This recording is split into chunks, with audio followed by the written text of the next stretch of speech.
Okay, so now that brings us to this point. Now, the remaining items that we have is text and to get these pictures black and white.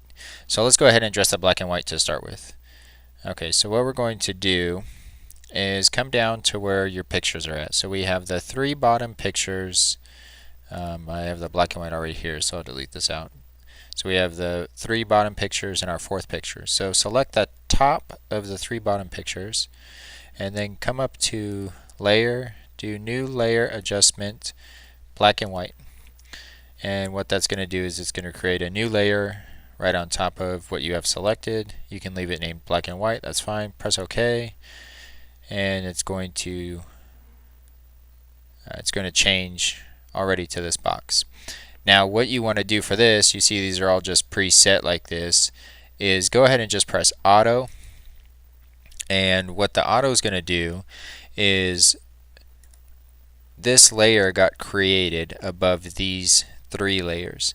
And when you press the auto, it's going to look at these three layers and it's going to determine what the best black and white merge is for this overlay. And you want to do that and so it samples all three, so all three of these get the same type of tone and adjustment, the black and white adjustment. Okay, so at this point you can leave this layer here because this layer is just affecting everything under it, and the only things we have under it are our three pictures and the background, and the background's already white, so that's not an issue. And these three pictures we want to be black and white, so it's effectively changing what we want, and this is changing all three of these pictures with the same setting. So you don't need to merge any of these, you don't need to do anything else with that. So now the second and last thing is to putting the text in here. Now I already have the text written in here, but all I did was copy this in and paste it. And so let me just add text.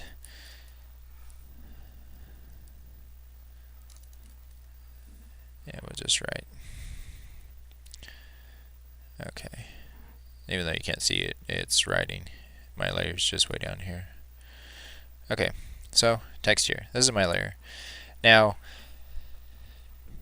you don't start with this font, and so the best thing that you can do is stay on the type tool, highlight this layer, but not in editing mode, and then just come up here and select your fonts.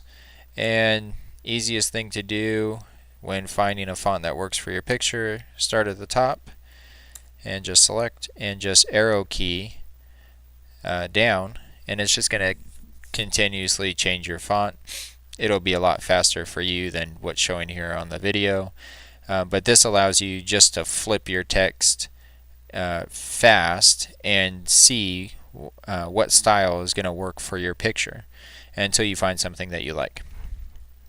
And which we already did. Okay. So now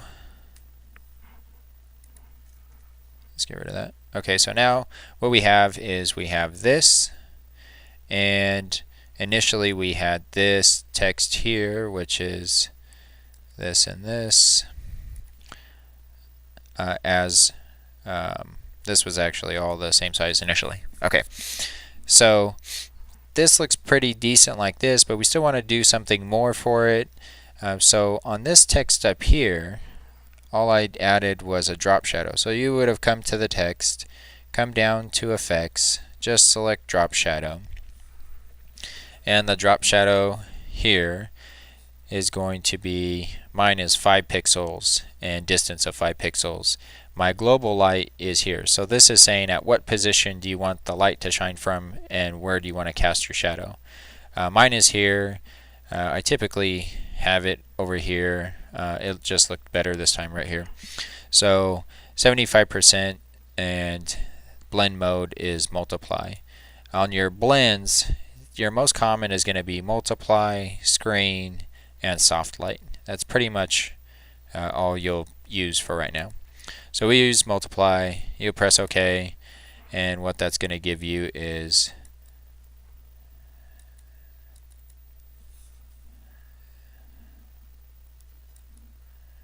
this effects. Okay, so now that looks pretty decent, but I would like to see this a little bit bolder, and since this type of font doesn't have a bold, we can't really tell it to be bold. So what we can do is, the easiest thing is really just copy this layer, because with text it shines through like it shines around it, so it'll kind of make it bold. So come up to this layer, hold the Alt key and drag it down below itself, and it just makes a copy of it, and you can see it just made it a little more bold, and you can see the difference there. And so now I'm satisfied with that. Okay, so now we move over to this text. Now initially this text was all one text object, all the same length, and I actually needed to change this because we made this bigger, this smaller, and right here this kind of overlapped, and I didn't want to move this down any further because that put that inside this picture. And so what I needed to do is I needed to make these two separate text layers. So now we're on two separate text layers, and we have the information here above the name because we want this to overlay this little part of the G right here. And this looks pretty decent like this, but we also want to do something to this to make it a little bit more pronounced. And so what we did to this is, let me just turn this on. We added the drop shadow, the outer glow, and the stroke effect. So let me show you those. So the drop shadow is the same as before, 5 and 5. It's just matching what was already here. Our contour here is linear. I really only use linear or half moon, half round. So I pretty much only use those two. Okay, and the outer glow is blend mode screen. The color's white, the contour is linear, and our size is 8 pixels. Okay, and then the stroke. The stroke color is black, the position is outside, the blend mode is normal, the size is 1 pixel. And you press OK, and what that gives you is that gives you this little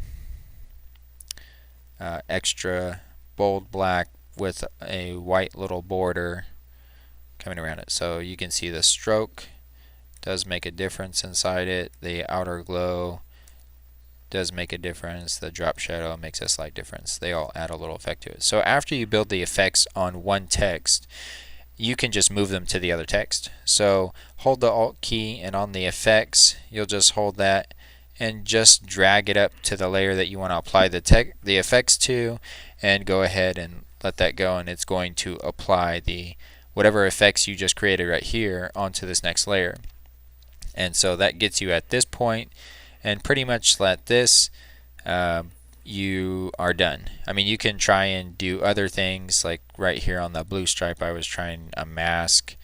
I was thinking maybe something like this. We were adding a fade in here. I thought that looked pretty good, but the problem that we have is when we faded this, this no longer became our border for the top of these pictures, and this border here in this picture is off just a little bit. So when you're looking at this, it's not a straight line. It has a little bit of jaggedness right here at the corners, and I didn't like that, so we just took the mask off and left it like this. So this gets you to this point, and then if you have any other questions or you want to know something else, just let me know and email me and I'll help you.